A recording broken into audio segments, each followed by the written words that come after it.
गुरु का द्वार पकड़ने का अर्थ ही है मन के द्वार से उठ जाना, वरना यही गिनती करते रहेंगे, इतने बरस हो गए, कुछ नहीं हुआ, क्या होना क्या ना होना। छोड़ दें इसे भी, कुछ होए ना होए उनकी मर्जी, हमारी श्वान वृत्ति होनी चाहिए। गुरु भगाए भी तो हम लौट लौट कर उसके द्वार आ पड़े, वो मारे पीटे आंख उठाकर ना देखे, ये सब परीक्षाएं हैं हमारी, इनमें उत्तीर्ण होना है हमें। चित्त की स्थिरता में, अहंकार की निवृत्ति में हमारा प्रकाश का नया जन्म है। अम्मा ने C20 का लोगो लॉन्च करते हुए कहा था, दीपक का प्रकाश हमारे हृदयों को प्रकाशित करे और ये चराचर जगत को प्रकाशित करे।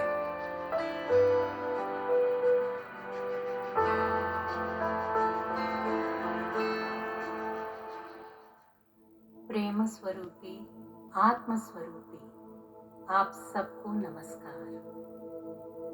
നമ്മുടെ മനസ്സിൽ മറ്റ് വസ്തുക്കളോടുള്ള മമത കൂടുന്നതനുസരിച്ച് നമ്മുടെ ശക്തി കുറഞ്ഞുകൊണ്ടിരിക്കും. ചിലപ്പോൾ നമ്മുടെ മമത വളരെ നിസ്സാരമാണെന്നും അതിനെക്കുറിച്ച് ചിന്തിച്ച് വിഷമിക്കേണ്ട കാര്യമില്ലെന്നും തോന്നും.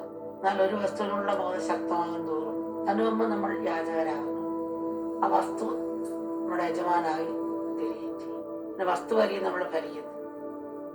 मन वस्तुओं व्यक्तियों से जितना बंधा होगा उतनी शक्ति घटती जाएगी। कभी कभी लगता है हमारे बंधन मामूली है, चिंता की कोई बात नहीं। ज्यों-ज्यों वस्तु में आसक्ति बढ़ती है, हम हो जाते हैं उसके दास और वस्तु हो जाती है हमारी मालिक। फिर वस्तु शासन करती है। एक बार एक भिखारी भीख में चाय मांग रहा था सबसे। एक राहगीर ने उस पर दया करके उसे 10 रुपए दे दिए। पैसे लेकर उस भिखारी ने देने वाले से कहा, सर मुझे 10 रुपए और दीजिए ना प्लीज। राहगीर ने कहा, 10 रुपए में 1 कप चाय तो मिलती होगी। संशय व्यक्त किया। भिखारी ने स्पष्ट किया, आज मेरी गर्लफ्रेंड भी डेट पर आ रही है, मैं उसे भी ले जाना चाहता हूँ। राहगीर चकित हुआ, ओह भिखारियों की गर्लफ्रेंड्स, आजकल भिखारियों की भी गर्लफ्रेंड्स होने लगी।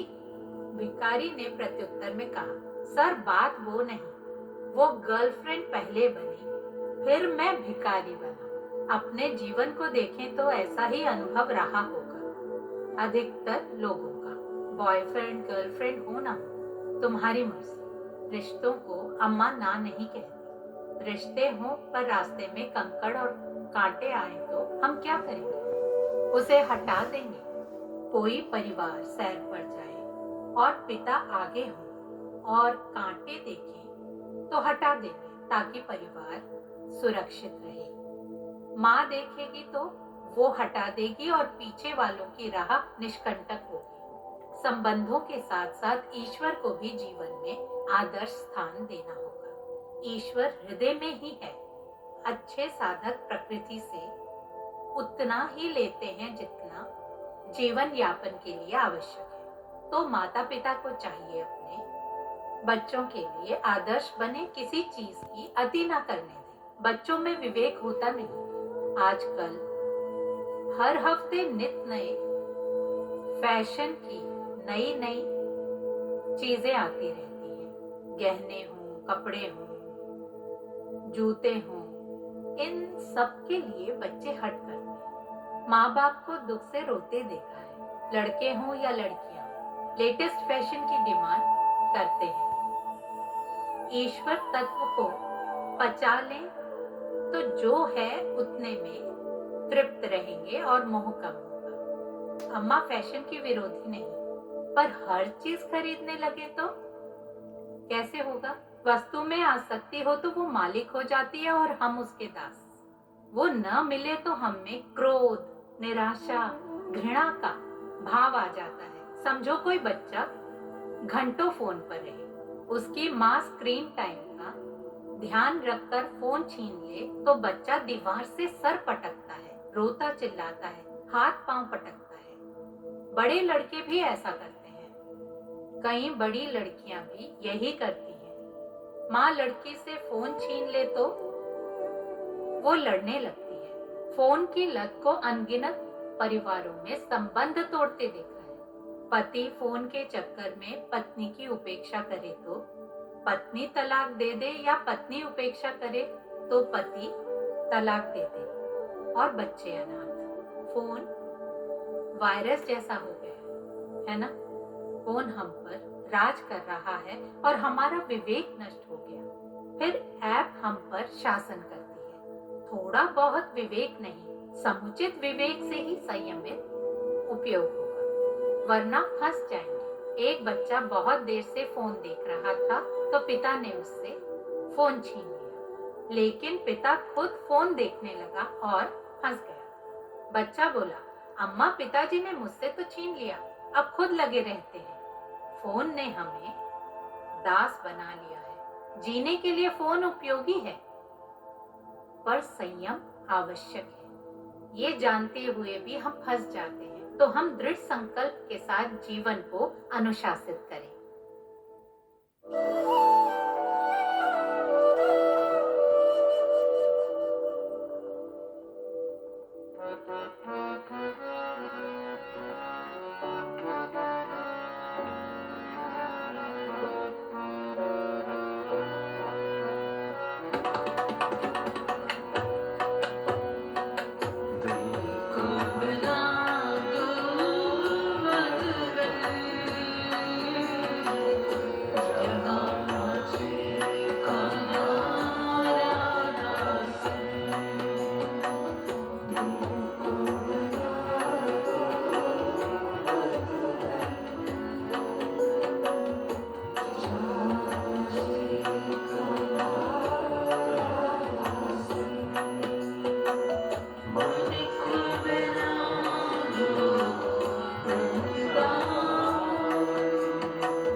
मंगलुरु में दर्शन के दौरान अमृता विद्यालय के छात्रों ने अम्मा के सामने अपनी कला का प्रदर्शन किया। कार्यक्रम के दौरान एक युवा लड़के ने अम्मा के चेहरे का कलात्मक चित्रण किया, जिसने वहां उपस्थित सभी को चकित कर दिया।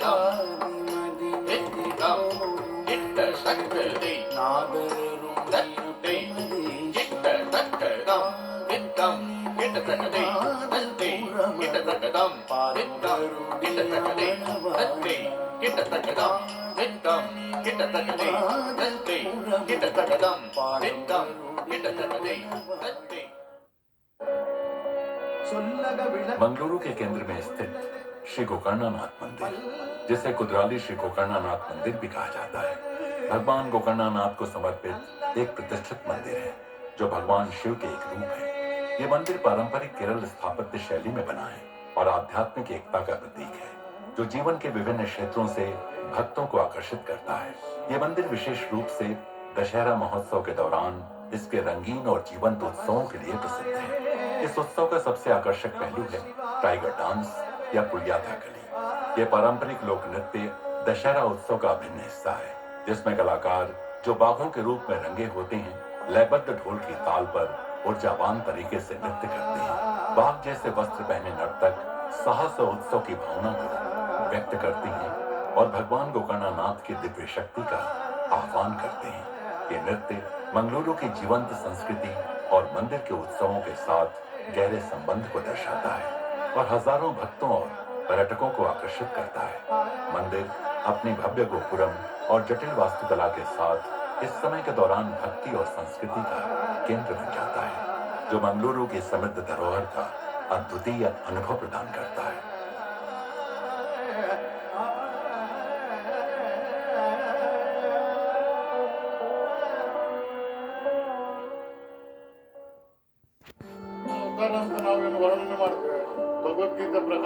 भगवत गीता में श्री कृष्ण उन गुणों का वर्णन करते हैं जो दिव्य आत्माओं और महात्माओं में देखा जाता है, और मुझे अम्मा में सर्वगुण संपन्न की भावना उसी वर्णन के अनुसार दिखाई देती है। मैं कोई बड़ा ज्ञानी नहीं, लेकिन अपने अनुभव और समझ के आधार पर यही मुझे महसूस होता है। मैं एक अनुभव साझा करना चाहता हूँ। मेरा 8 वर्षीय बेटा हमेशा पेट में दर्द की शिकायत करता था। स्थानीय डॉक्टर समस्या का निदान नहीं कर पाए, इसलिए हमने एक बाल रोग सर्जन से परामर्श किया, जिन्होंने कहा कि मेरे बेटे को तुरंत ऑपरेशन की आवश्यकता है। हम इसके लिए तैयार नहीं थे, इसलिए हमने पहले अम्मा के पास जाने का निर्णय लिया और डॉक्टरों से फर्स्ट एड देने को कहा। मैं अपने परिवार के साथ अम्मा के दर्शन के लिए कालीकट गया।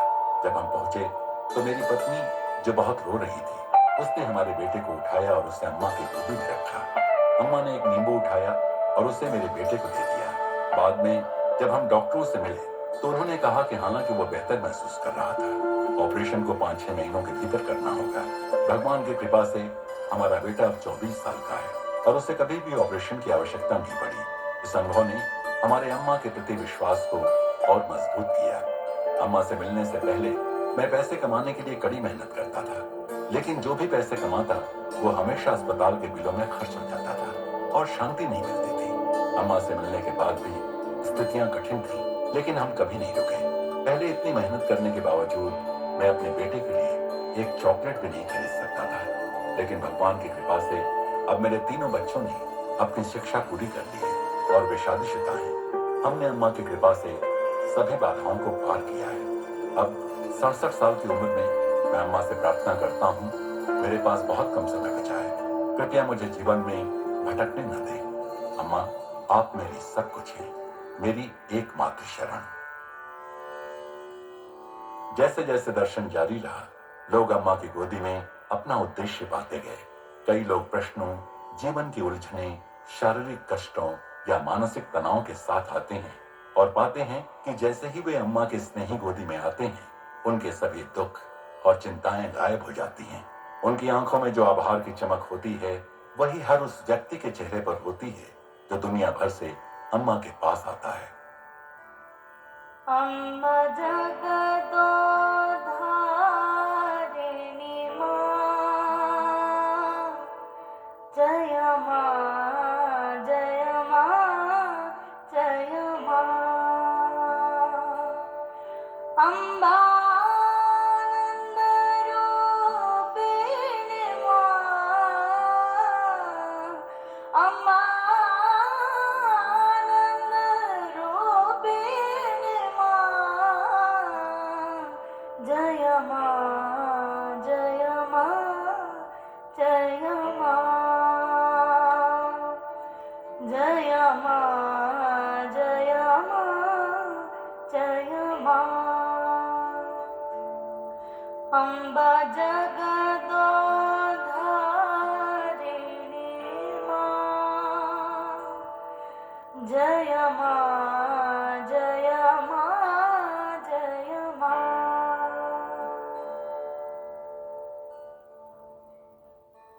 जैसे ही पहले दिन का दर्शन समाप्त हुआ, सुबह का समय हो चुका था। बेंगलुरु में अम्मा के बच्चों ने अगले दिन का इंतजार किया, जो कार्यक्रम का अंतिम दिन था, ये जानते हुए कि अम्मा जल्द ही वापस आएंगी और सभी पर अपना प्रेम और आशीर्वाद बरसाएंगी।